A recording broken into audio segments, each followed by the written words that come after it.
Hi, everyone, and welcome to another edition of Eternalism Weighs In. My name is David, and the title of this podcast is Unmasking Postmormonism and the Faith Crisis Movement. This is Episode 7.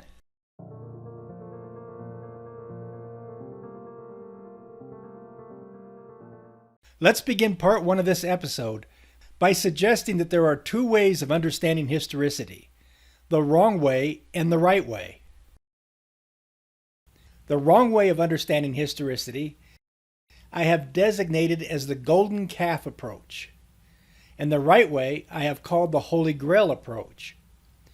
Let's take a look at both approaches,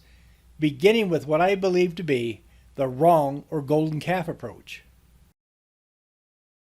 The wrong approach to understanding historicity is called the Golden Calf approach because it treats historicity as a false idol to be worshipped and to fall down before, as the final arbitrator of historical and foundational truth claims of the Church. It is the illegitimate claim or false pretense that one possesses in one's published historical work an absolute claim to historical authenticity, something that simply does not exist. In other words, the false pretense that one is somehow presenting in one's historical work the full story in a completely unadulterated state, free of any historical errors, personal biases, artistic misrepresentations, or future alterations. With this Golden Calf approach to historicity, one is to fall down and worship its findings and its historical analysis as though coming from God Himself. This is very problematic and very presumptuous. Our intent is not to disparage historicity as an academic discipline, but to point out the many ways that historicity as an academic discipline can go wrong, go sideways, or otherwise go off the rails in its ongoing pursuit of historical authenticity. With this caution in mind, let us now turn to what we are designating as the Holy Grail approach to understanding historicity. The Holy Grail approach is to view historicity as the endless quest for historical authenticity. In other words, it is not a false idol to be worshipped, but an academic ideal that ought to be sought after, even if never fully realized at any given time or place. This Holy Grail approach is a legitimate approach to understanding historicity because it always presents itself as permanently and unpretentiously engaged in the ongoing quest for historical authenticity, acknowledging that while the full story in an unadulterated form is always the academic ideal, it is, nevertheless, an academic ideal that will never ever be achieved by any historian, no matter how great they may profess to be. Let us turn now to Part 2 of this episode, where we will come to a better understanding of historicity by coming to understand historicity as the historian's endless quest for the most likely story at a given time or place. In other words, historicity as an academic discipline is never about presenting the whole story, pure and unadulterated, or unfolding the full story once and for all time, but it is about presenting the most likely story at a given time or place. Historicity is all about historical authenticity, which is the condition or element which differentiates fiction from nonfiction. The fact still remains, however, that there is no purely fictional book, else we wouldn't be able to understand it and follow along. On the other hand, there is no purely factual or historical book that has been 100% authenticated, for there are simply too many missing historical data points and no way to reenact the past without actually reliving it from each and every historical perspective, which is impossible. This is why we warned against the worship of historical authenticity as a false idol or a golden calf. It is better to think of historical authenticity as moving on a sliding scale of more or less authentic. That is, sliding from a less likely story to a more likely story to the most likely story, but no historical narrative will ever be 100% authenticated by historical researchers, no matter how dedicated to historical research they may be. This means that not only historians, but lovers of historical works must forever be satisfied with what amounts to be the most likely story at a given time or place, while understanding that it's never the full story unadulterated. Nevertheless, there is a sense in which historical authenticity is the holy grail of historicity, in that it is an ideal that ought to be sought after, even if it is never to be 100% attained. This means that this endless quest for the holy grail of historical authenticity continues to this day, and rightly so. We have then these two ways of understanding historicity: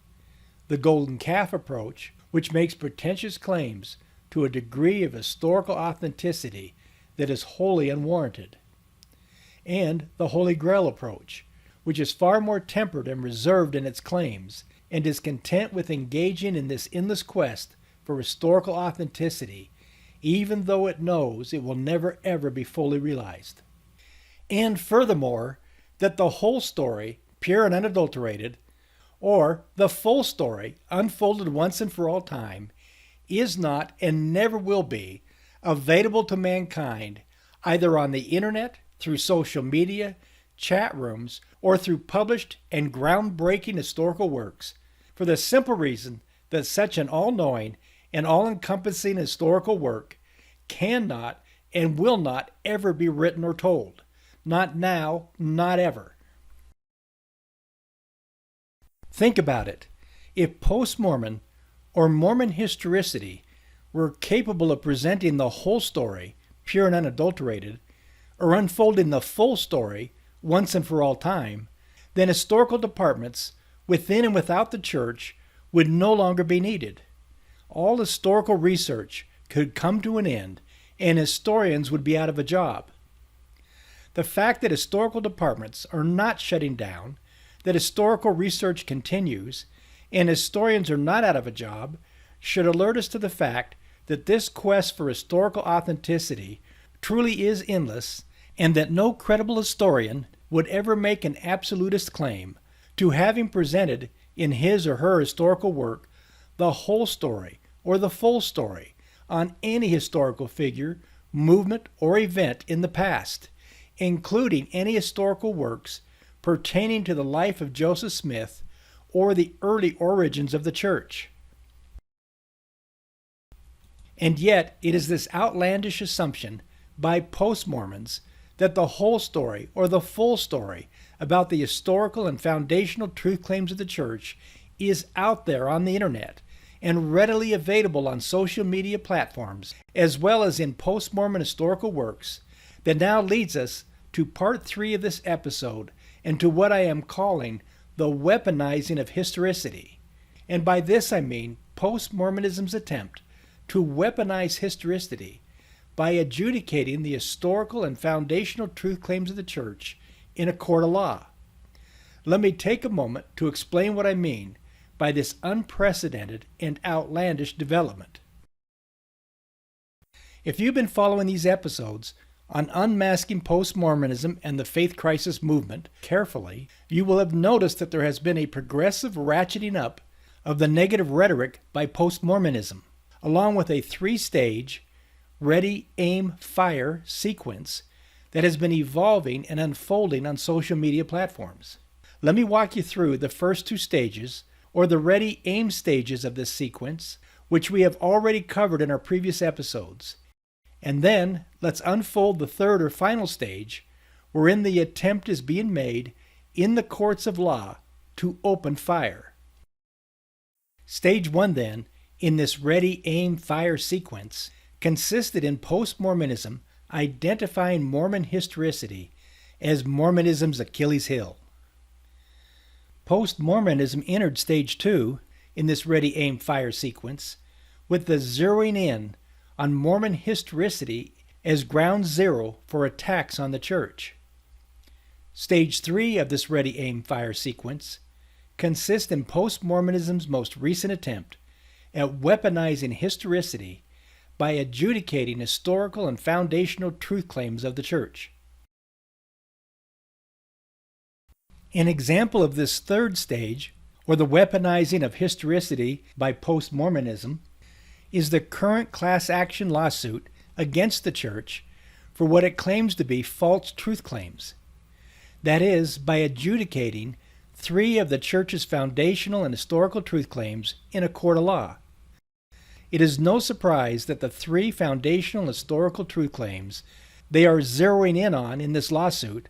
are what they believe to be 3 of the Church's most vulnerable historical and foundational truth claims. Here is what they are challenging and calling into question. First, the historical authenticity of the various First Vision accounts as against the Church's authorized or orthodox version. Second, the historical authenticity of the Book of Mormon translation as against the Church's authorized or orthodox version. And third, the historical authenticity of the Book of Abraham translation as against the Church's authorized or orthodox version. The fact that the lawsuit rests upon the wrong or golden calf approach to understanding historicity is made evident in the lawsuit's underlying assumption and unquestioned premise or presupposition that post-Mormon historicity, as against Mormon historicity, somehow represents the whole story or the full story in its pure and unadulterated historical state, free of any historical errors, personal biases, artistic misrepresentations, or future alterations on their part. And as stated earlier, this golden calf approach is not only very problematic, but very presumptuous as well. That post-Mormons do indeed believe that they possess the whole story, or the full story, on the life of Joseph Smith and the early origins of the Church, is evident in this recent Mormon Stories podcast, wherein the Radio Free Mormon broadcaster comments on those Latter-day Saints whom he infers sadly dedicated their entire life to the Church, and who probably would not have done so had they been told the whole or full story of how the Church was founded in Joseph Smith's day. Speaking of the members of the Church, he states, and I quote, "They gave their life under false pretenses. It was not the whole story. And I think that the vast majority of people who joined the Church or remained in the Church probably would not have done so if they had heard the full story," unquote. Notice that the underlying assumption of this lawsuit is that the full story is not only out there, but that this full story has been fraudulently withheld or concealed from the members of the Church. Notice that the validity and veracity of post-Mormon historicity is presented before the court as the standard bearer of historical authenticity, while Mormon historicity, on the other hand, is to be viciously maligned as a pack of lies, as an act of intentional deception, and as an ongoing and fraudulent scheme on the part of the Church's leaders to pilfer billions in tithes and offerings out of its unsuspecting and duped members. And yet, just exactly who was it that appointed and declared post-Mormon historicity as the standard bearer of historical authenticity, or its historians as somehow presenting in their works the whole story or full story that Latter-day Saints are being deprived of, when they themselves will be presenting before the court a partial, incomplete, and one-sided faith-pouncing historical narrative that is continually being revised and rewritten on a yearly basis. In the final analysis, what is really being litigated here is not this or that historical narrative, but historicity itself. In other words, by adjudicating historical and foundational truth claims of the Church, we will be witnessing, in the end, the absurd spectacle of one set of scholarly historians representing one side of the lawsuit, testifying and arguing against another set of scholarly historians representing the other side, and all over the validity of their historical research and the veracity of their truth claims, meaning their historical authenticity claims. For example, over the prominence and presence of the gold plates, Urim and Thummim, and breastplate in the translation process as against the prominence and use of a single seer stone placed in the bottom of a hat. And yet, when it comes to the various tools or instruments used in the translation process, we have historical evidence and timelines pertaining to the possession and use of all these historical items in the translation process. For example, between September of 1827 and the following winter of 1828, Joseph struggled with the plates, Egyptian inscriptions on the plates, and as to just how to use the spectacles, interpreters, or Urim and Thummim in the translation process. Given his frustrations with the plates, inscriptions, and the spectacles or interpreters, it should not surprise us that he reverted back to the seer stone, which he was already familiar and comfortable with, a single stone, which the Book of Mormon says was prepared in advance for the translation process, and which, quote, shall shine forth in darkness unto light, unquote, which is precisely what the seer stone did when placed in the bottom of a darkened hat. Given the possession of the plates and these various tools or instruments and historical timelines, this lawsuit will eventually result in what amounts to be an historical authenticity tug-of-war between contending historians, with each side challenging the historicity of the Book of Mormon translation process of the other side. With post-Mormon historicity arguing and insisting upon the prominence and pride of place of the seer stone and hat in their historical narrative, and Mormon historicity arguing and insisting upon the prominence and pride of place of the plates, Urim and Thummim, and breastplate in their historical narrative.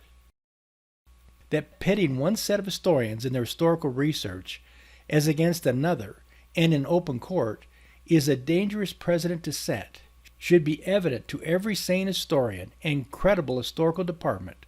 for such a precedent will ultimately recast historicity in legal as well as in historical terms. In any event, every historian, from here on out, had better be prepared to defend his or her historical narrative and historical authenticity claims in a court of law before daring to publish their work. We are told, however, that the lawsuit really is not about historicity at all,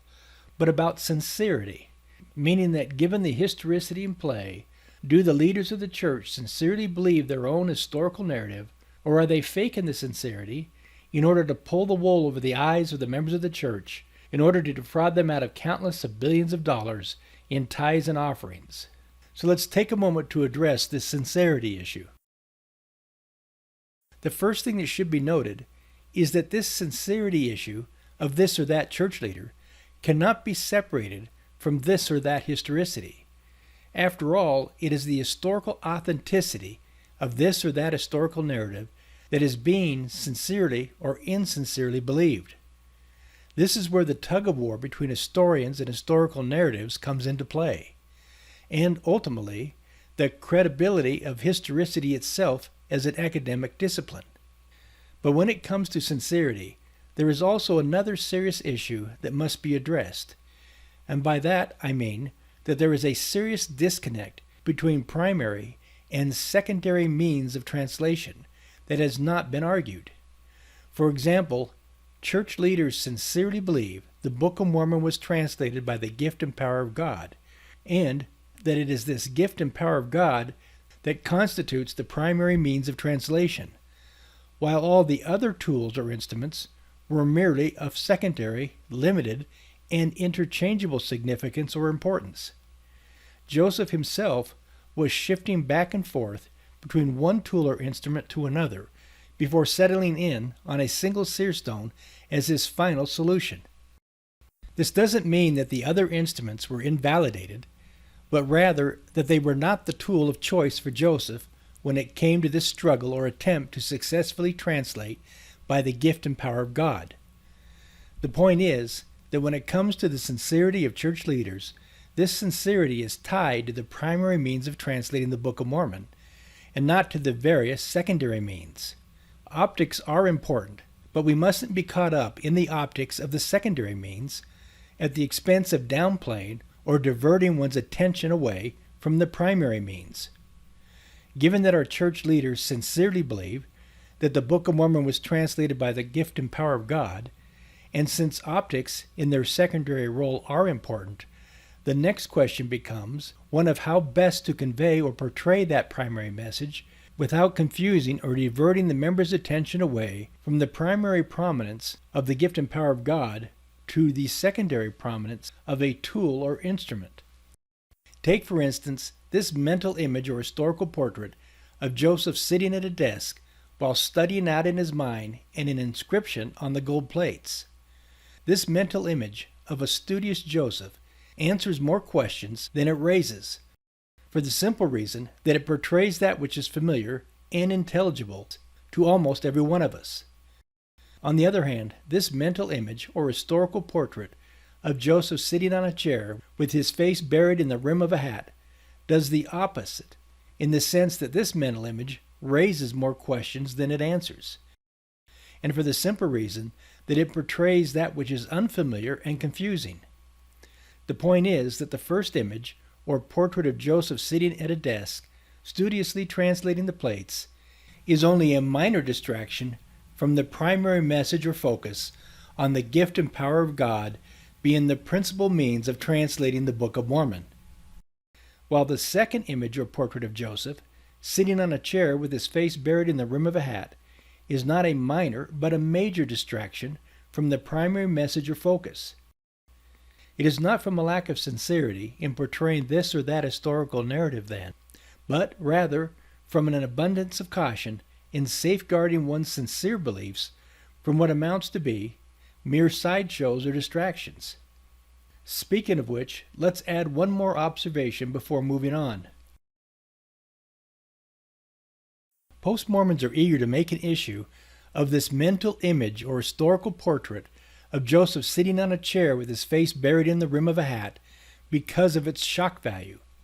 First off, this image is so foreign to what most Latter-day Saints are familiar with in their understanding of how the Book of Mormon was translated, that alone is unsettling in its own right. But in addition, this particular historical portrait makes Joseph look ridiculous, and the validity and veracity of the translation process almost laughable. In other words, the optics look bad for both Joseph and the church, and serves to derail the entire conversation or conversion before one even gets started. And to the earlier point, the primary means or message that the Book of Mormon was translated by the gift and power of God is entirely lost in this portrait, with the optics overpowering the substance. In short, to far too many of us, Joseph looks like a fool and foolish,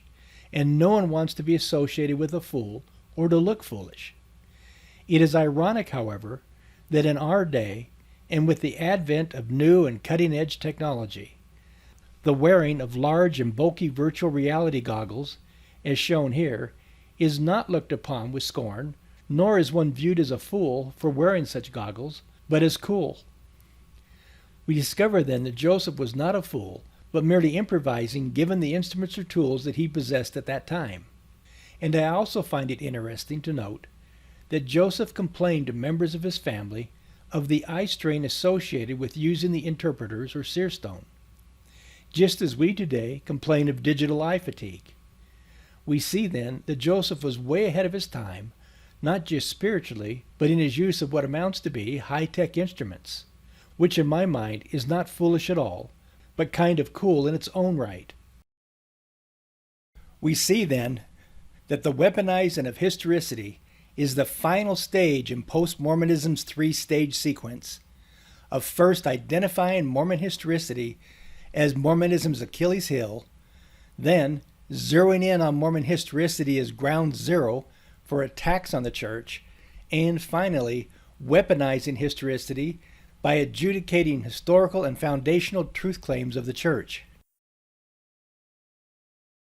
We have also pointed out the fact that this class action lawsuit against the church is founded on the golden calf approach to historicity, wherein post-Mormon historicity not only conveniently sets itself up as the self-declared standard bearers of historical authenticity, but who also represent themselves in their historical works and post-Mormon podcast as conveyors of the whole story or full story, free of any historical errors, personal biases, artistic misrepresentations, or future alterations. And yet, the weaponizing of historicity, coupled with accusations of insincerity on the part of church leaders for not adhering to post-Mormon historicity as the be-all and end-all of historical and foundational truth claims of the church, should alert all of us to the fact that what we are dealing with here is a ready, aim, fire, attempted takedown of the church by a post-Mormon and faith crisis movement that is hell-bent on instigating a media spectacle and impassioned uproar, as well as inflicting as much legal damage and pain as possible, and all under the guise and cover of moral indignation and the golden calf approach to historicity. Once again, let us put a plug in for our course on eternalism by encouraging you to visit our website at christianeternalism.org. As Latter-day Saints, we encourage historical research and the pursuit of historical authenticity, because we hold, as did Elder John A. Whitsoe, that truth wins out at last, though sometimes the battle is severe and long. Elsewhere, Elder Whitsoe wrote, "To Latter-day Saints, there can be no objection to the careful and critical study of the Scriptures, ancient or modern, provided only that it be an honest study, a search for truth." And yet, Elder Whitsoe warns that there is a class of students who always seek for the errors in things. Such negative critics become menaces, for they find the errors inherent in all human works, and fail to note the truths. Sadly, this tendency to find the errors inherent in all human works, while failing to note the truths, reminds us all too well of post-Mormon historicity, with its one-sided faith-pouncing historical narrative. And yet we press on in the hope and belief that truth wins out at last, though sometimes the battle is severe and long.